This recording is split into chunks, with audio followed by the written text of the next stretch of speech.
Hi, this is Sarah Hackenberg. This is for Recreation Resource Management, and it's my site assessment on Marian Bear Memorial Park. And here's a sign to the entrance of the park. First of all, where do you find this park? It's in the state of California. You can see in red over here on the left. It's in San Diego County, and it's actually kind of an expansive park. It's like really like long shaped, and it's to the south of where the Highway 52 was put in.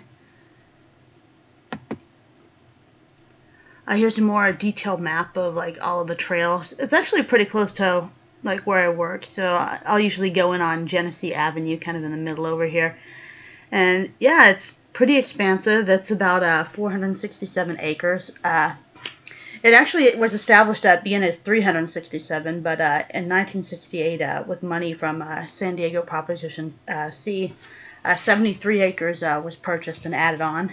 It otherwise would have become a city development at first. In 1987, another expansion of 27 acres was added, and the park it now consists of like all 467 acres of dedicated wilderness, and yeah, it's all on the south side of the Highway 52, which is built like along the peak of like what's that canyon?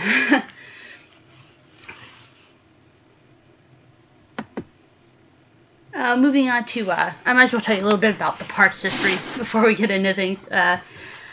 First off, to start with a little bit of geological history, the whole park, it actually used to be under an ocean, you know, being like in a really shallow area, and like to the west of us, like the beach is pretty close. But like you can still find like fossilized like mollusks there, or snails and clams from like that period in geological history, like still along the canyon walls.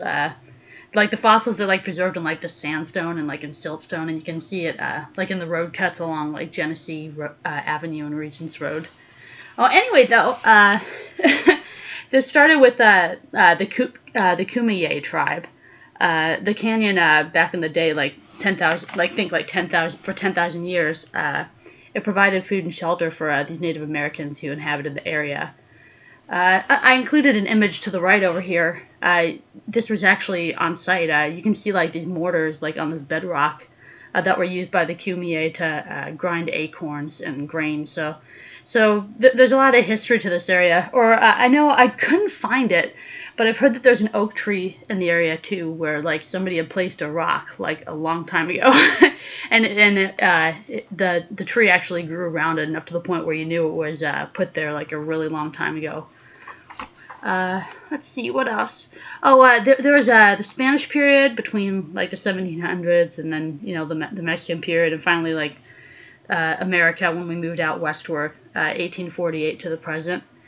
And let's see, yeah, the area while it was during like the Mexican period, like in 1834, it was a part of like Pueblo land. And then it was also used like for cattle grazing in the early 19th century.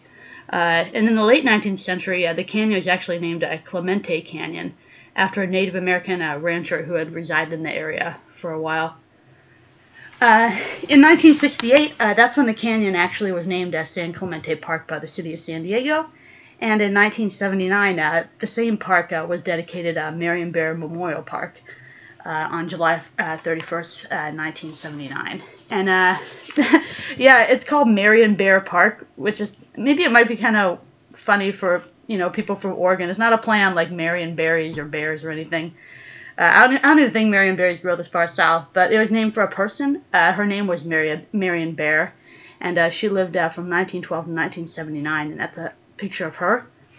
I know back in the day, she was a driving force behind realigning Highway 52 from the floor of San Clemente Canyon, because originally they had wanted to build that highway like all through that valley down there, and it would have been just devastating to the wildlife there. So they kind of honor her name with that park now. Let's move on. All right, to get into the meat on recreation, which is why we're here. There are a lot of things permitted in the park, and in my few visits there, well, I gather a lot after work, I suppose, because, I mean, it's a popular place to walk your dog. But there's bikers, there's jogging, there's dog walking if you have them on a leash. There's picnicking and miscellaneous activities not listed. You know, I've seen people throw a frisbee around or something, but what definitely isn't allowed, though, is overnight camping or parking, fires, hunting or collecting. There's a lot of, flowers, like they're really trying to revegetate, but, like, off the trail, so yeah, they don't want people collecting all the flowers. And then there's a lot of poison oak out there, so nobody should be walking off the trail. There's motorized vehicles that aren't allowed, and off-roading as well is frowned upon, and paintballing. And here on this slide, I took a picture of kind of what that bike trail looks like a little bit. Someone was kind enough to let me photograph them going through a puddle, and you can see, like, this picture I took on the trail too. There's a lot of bike traffic on that trail. Yeah, as far as that goes, yeah, I'll come back to that. Here's another popular activity, just as people I saw walking their dogs around. Like it's a pretty popular place for them.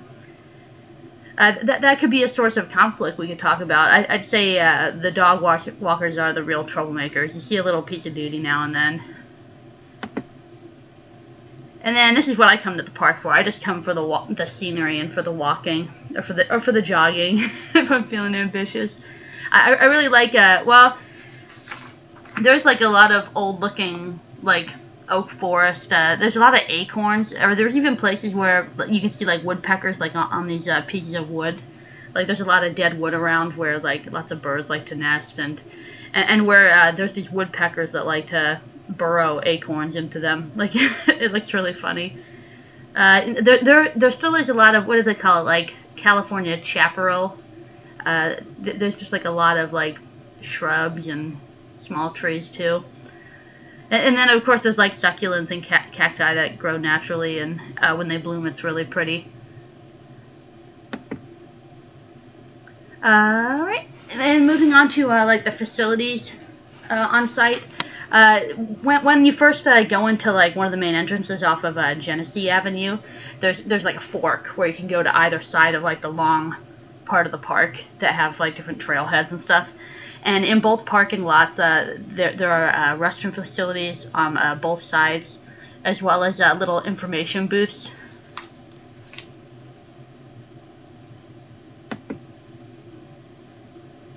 And picnicking is also pretty popular. There's picnics and benches here. I know there's little signs on them, like the local like Boy Scout or Girl Scout troop will like work on upkeeping the park a little bit.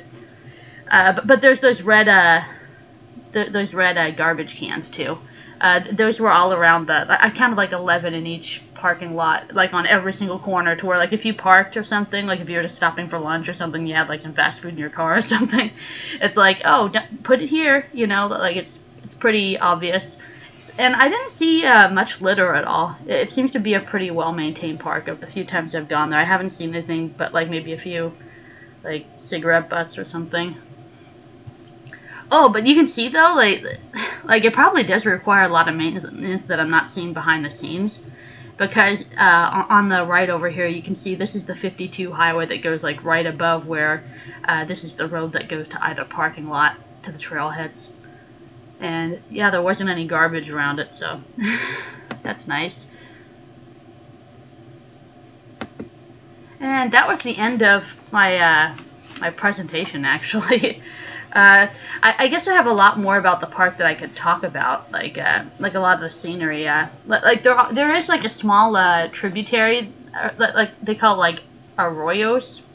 They're like these small creeks that like run like through the lowest part of the canyon, and it actually did have a little bit of flow to it because we've had a pretty wet year. But I mean, in previous years it's been pretty dry.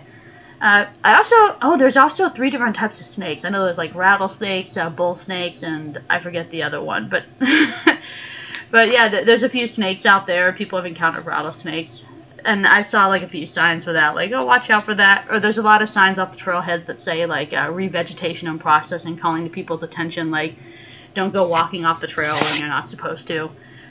Because yeah, I mean, this, like, especially in San Diego, like, there aren't many natural places. This is kind of like these animals' last refuge, you know. I saw like a bunch of like butterflies and I don't know, lots of things that you don't run into normally.